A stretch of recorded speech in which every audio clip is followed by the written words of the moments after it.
नमस्कार, नवीन व्हिडिओमध्ये तुम्हा सर्वांचं मनापासून खूप खूप स्वागत करते। आजचा व्हिडिओ सर्वांसाठीच खूप महत्त्वाचा या ठिकाणी ठरणार आहे। ज्या ताईंकडे शिलाई मशीन आहे त्यांच्यासाठी तर हा व्हिडिओ महत्त्वाचा ठरणारच आहे, परंतु ज्यांच्याकडे शिलाई मशीन नाहीये त्यांच्यासाठी देखील हा व्हिडिओ खूप महत्त्वाचा या ठिकाणी होणार आहे। जर तुमच्याकडे शिलाई मशीन असेल तर तुम्ही कधी बटाट्याला शिलाई मशीनच्या तिथे ठेवून बघितलं आहे का, किंवा त्याचा काय फायदा आपल्या शिलाई मशीनसाठी होऊ शकतं हे कधी जाणून घेतलं आहे का? तर तेच आपण आजच्या व्हिडिओमध्ये जाणून घेणार आहोत। त्यामुळे व्हिडिओला शेवटपर्यंत बघा आणि आवडल्यास आपल्या मित्रपरिवारास नक्की शेअर करा। आपल्याला या ठिकाणी घ्यायचा आहे बटाटा आणि या शिलाई मशीनच्या खाली सुईच्या खाली आपल्याला या ठिकाणी बटाटा घ्यायचा आहे आणि बटाट्यावरती आपल्याला सुई चालवायची आहे आणि त्याचा शिलाई मशीनचा आपल्यासाठी काय फायदा होणार आहे ते आजच्या व्हिडिओमध्ये आपण बघणार आहोत। तर चला सुरुवात करूया व्हिडिओला। शिलाई मशीनच्या रिलेटेड खूप अशा महत्त्वाच्या टिप्स मी आज तुमच्यासोबत शेअर करणार आहे आणि ज्यांच्याकडे शिलाई मशीन नाही आहे त्यांच्यासाठी देखील आज भरपूर अशा यूजफुल महत्त्वाच्या माहिती मी तुम्हाला देणार आहे। तर बघा, आपल्याकडे शिलाई मशीन असतं आणि आपण काय करतो, रोजच शिलाई मशीनचा वापर करून शिलाई मशीन एक दिवस खराब होते, आवाज करायला सुरुवात होतो किंवा त्यावरती धूळ वगैरे बसून सर्व शिलाई मशीनला गंज आलेला असतो। आता माझ्याकडे ही प्लास्टिकवाली फायबरवाली शिलाई मशीन आहे। शिलाई मशीन मोठी असो किंवा छोटी असो, प्रॉब्लेम तर सर्वच शिलाई मशीनमध्ये येत असतो। कारण काय होतं की आपण त्याचा वापर व्यवस्थित करत नाहीत आणि त्यामुळे मशीन खराब होते, चालत नाही, टिप बसल्या जात नाहीत।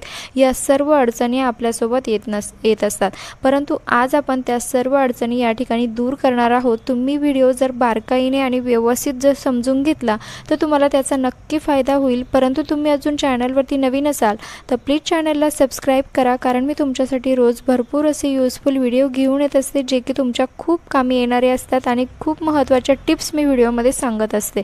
त्यामुळे चॅनलला नक्की सबस्क्राईब करा। तर बघा, या ठिकाणी आपली पहिली टिप्स होते ती म्हणजे कात्रीसाठी। आता शिलाई मशीन म्हटलं की आपल्याला कातर आणि सुई या दोन गोष्टी आपल्यासोबत येतातच, यांचा संबंध आपल्यासोबत येत असतो। आणि बघा काय होतं की कधी आपली सुई वापरून खराब होते, शिलाई मशीन फास्ट चालत नाहीत कारण सुई जी असते ती टोकदार नसते आणि अशा वेळेस आपण कितीही शिलाई मशीनचा स्पीड वाढवला तरीही पटापट शिवल्या जात नाहीत। अशा वेळेस तुम्हाला एक काम करायचं आहे, एक तुमच्याकडे जर कैची असेल, कातर असेल ती तुम्हाला घ्यायची आहे आणि तिचा जो समोरील जो भाग आहे त्यावरती आपल्याला सुईचं जे समोरील टोक असतं ते व्यवस्थित अशा पद्धतीने घासायचं आहे। काहीच करायचं नाही आहे, फक्त आपल्याला सुईचं जे टोक असतं ते व्यवस्थित या कात्रीच्या वरचा जो भाग असतो त्यावरती व्यवस्थित घासून घ्यायचं आहे। यामुळे आपल्या सुईचं जे टोक असतं ते अगदी टोकदार होतं, शार्पनेस सुईला येतो आणि जी सुई आपली चालत नाही, टोचल्या जात नाहीत किंवा कपडे शिवायला बराच वेळ लागतो तर तो प्रॉब्लेम तुमचा या ठिकाणी अगदी चुटकीमध्ये सॉल्व्ह होणार आहे। ज्यांच्याकडे शिलाई मशीन नसेल, जे सुई धाग्याचा वापर करून जर हातशिलाईने काही कपडे वगैरे शिवत असेल तर त्यांच्यासाठी देखील ही ट्रिक खूप कामी येणारी आहे। नक्की ट्राय करून बघा। आणि बघा, त्यानंतरची आता ही मशीन सर्वच बघत आहात। आता मी ही मशीन घेतलेली आहे ऑनलाईन। तुम्हाला जर ही आवडली असेल किंवा ही कुठे घेतली, कशी चालते, खराब होते का, किती दिवस झाले किंवा ह्याचं सर्व माहिती तुम्हाला जर जाणून घ्यायची असेल तर मला खाली कमेंट्स करून नक्की कळवा, जेणेकरून मी एक नवीन व्हिडिओ त्यावरती बनवेल आणि पूर्ण डिटेल माहिती, या संपूर्ण मशीनचं जी संपूर्ण डिटेल्स माहिती आहे, ही कशी चालवायची किंवा ही चालते कशी, हिला किती वेळ चालायला लागतो, कपडे कुठले आपण यावरती शिवू शकतो किंवा कपडे शिवताना काही प्रॉब्लेम येतोत का, या सर्व गोष्टी तुमच्या मी क्लिअर करेल। आता त्यानंतरची दुसरी टिप्स होते तर बघा, आपल्याला शिलाई मशीनचं ज्यावेळेस आपण काम करत नाही त्यावेळेस आपल्याला हिला व्यवस्थित असं प्लास्टिकच्या पिशवीने व्यवस्थित कव्हर करून ठेवायचं आहे। आता याचा फायदा काय होतो की आपण ज्यावेळेस घर झाडतो किंवा घरातून दरवाजातून इतर धूळ वगैरे घरामध्ये येत असते, बाहेरची धूळ घरामध्ये येत असते आणि अशा वेळेस आपल्या मशीनला जर सिक्युअर केलेलं नसेल, असं झाकून ठेवलेलं नसेल तर बारीक धुळीचे कण आपल्या मशीनमध्ये जाऊन मशीन आवाज करते किंवा बंद होते आणि अशा वेळेस आपल्याला ती रिपेअरिंग करायला भरपूर मेहनत लागते किंवा खर्च देखील लागतो। तर तुम्हाला ज्यावेळेस तुम्ही काम करत नसाल मशीनचं त्यावेळेस तुम्हाला मशीनला अशा पद्धतीने व्यवस्थित सिक्युअर हो। तुम्ही हा व्हिडिओ कुठल्या गावातून किंवा शहरातून बघत आहात ते देखील मला कमेंट्स करायला विसरू नका, जेणेकरून मला कळेल की माझा व्हिडिओ कुठे पोहोचला ते। आता सर्वात आणि महत्त्वाची जी टिप्स होते ती म्हणजे बटाटा आणि मशीन याचं काय रिलेशन आहे, नेमका आपण बटाट्याचा वापर मशीनसाठी कशा पद्धतीने करू शकतो किंवा त्याचा आपल्या मशीनसाठी काय फायदा होऊ शकतो हेच आज या ठिकाणी बघणार आहोत। तर बघा, तुमच्याकडे जी मशीन असेल ती लोखंडाची जर मशीन असेल तर तुमच्यासाठी ही ट्रिक खूप कामी येणार आहे। आता माझी जी मशीन आहे ती फायबरची आहे, प्लास्टिक प्लास्टिकचे आहे, त्यामुळे मला जास्त त्याचा वापर नाही। परंतु तुमच्याकडे जर लोखंडी मशीन असेल तर लोखंडी मशीनला तुम्हाला माहीतच आहे जास्त वापर करून त्यावरती एक प्रकारचा गंज तयार होतो आणि अशा वेळेस आपल्याला कपडे शिवायला देखील व्यवस्थित दिसत नाही किंवा मशीन देखील गंज आल्यामुळे खराब होऊ शकते। तर अशा वेळेस तुम्हाला एक काम करायचं आहे बघा, एक बटाटा घ्यायचा आहे आणि जो बटाट्याचा वरचा एक भाग आपल्याला कट करून घ्यायचा आहे आणि त्याने आपल्याला ही जी मशीन आहे सर्व बटाट्याने मशीन व्यवस्थित घासायची आहे। आता यामुळे काय होतं की जो लोखंडाला जो गंज आलेला असतो, खराब झालेला असतो, काळसरपणा आलेला असतो,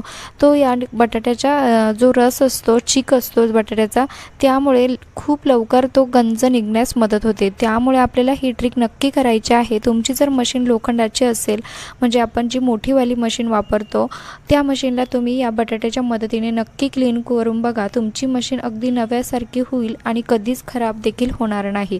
आता बघा, ज्यावेळेस आपली मशीन अशी जास्त वेळ आपण वापरतो त्यावेळेस ऑटोमॅटिकली तिच्यावरती गंज यायला सुरुवात होते, काही दिवसानंतर ती खराब होते। तर असं होऊ नये त्यासाठी तुम्हाला ही ट्रिक नक्की ट्राय करून बघायची आहे। आता माझी ही प्लास्टिकची मशीन आहे, फायबरची आहे, त्यामुळे मी जास्त हिला बटाट्याचा वापर केला नाही तर चालेल, कारण काय होतं की प्लास्टिक जास्त गंजत वगैरे काही नाही, त्यामुळे तुम्ही लोखंडाच्या वस्तूवरतीच या बटाट्याचा वापर करू शकतात। कढाईसुद्धा तुम्ही या बटाट्याच्या चिकने घासू शकतात, सर्व कढाईचा खराब झालेला जो भाग असतो तो निघण्यास मदत होते। आणि आता राहिला प्रश्न या मशीनचा, तर बघा अतिशय छान आणि लाईट वेट ही मशीन आहे। खरं तर मला या मशीनचं जे कलर कॉम्बिनेशन आहे ते खूप आवडलेलं आहे। आणि बघा, तुम्ही याला कुठेही घेऊन जाऊ शकता, तुमच्याकडे इमर्जन्सीमध्ये तुमच्याकडे लाईट वगैरे नसेल किंवा कुठे गाडीवरती तुम्ही जर बाहेरगावी गेलात, तुम्हाला एखादी वस्तू शिवायची असेल, कपडे वगैरे, तर तुम्ही याला सेल टाकून देखील वापरू शकतात। याला लाईटची देखील गरज नाही आहे आणि तुम्ही जर घरी असाल तर तुम्ही लाईटवरती देखील याचा यूज करू शकतात। अगदी सोप्या पद्धतीने ही चालवू शकतो, काहीच अवघड नाही आहे। मी स्वतः देखील याच्या आधी कधीच मशीन चालवलेलं नव्हतं, तरी देखील मला हे अगदी इझिली वापरता येतं आणि मी यावरती भरपूर असं काम देखील करते। आता तुमचा जो प्रश्न आहे, ही मशीन कितीला मिळते किंवा ही चालवायची कशी, किंवा याचा वापर किती दिवस केल्यानंतर ही खराब होते का किंवा होत नाही का, या सर्व प्रश्नांची उत्तरे जर तुम्हाला हवी असेल तर मला खाली कमेंट्स करून नक्की कळवा, जेणेकरून मला कळेल की तुम्हाला याचा फीडबॅक काही लागत असेल तर मी यावरती एक नवीन व्हिडिओ तयार करेन आणि तुम्हाला तो खूप फायद्याचा देखील होऊ शकतो। तर बघा, याला दोघंही पद्धतीने आपण वापरू शकतो। एक तर फूट पॅडल आहे याला, त्याने देखील आपण वापरू शकतो, किंवा एक बटन आहे त्या बटनच्या मदतीने देखील याला ऑन ऑफ करून चालवू शकतो। नक्की ट्राय करा आणि तुम्हाला जर व्हिडिओ थोडा जरी युजफुल वाटला असेल तर प्लीज एक लाईक करा, शेअर करा आणि खाली कमेंट्स करायला विसरू नका की तुम्हाला या मशीनबद्दल काही माहिती हवी का, हे मला खाली कमेंट्स करून नक्की कळवा। धन्यवाद।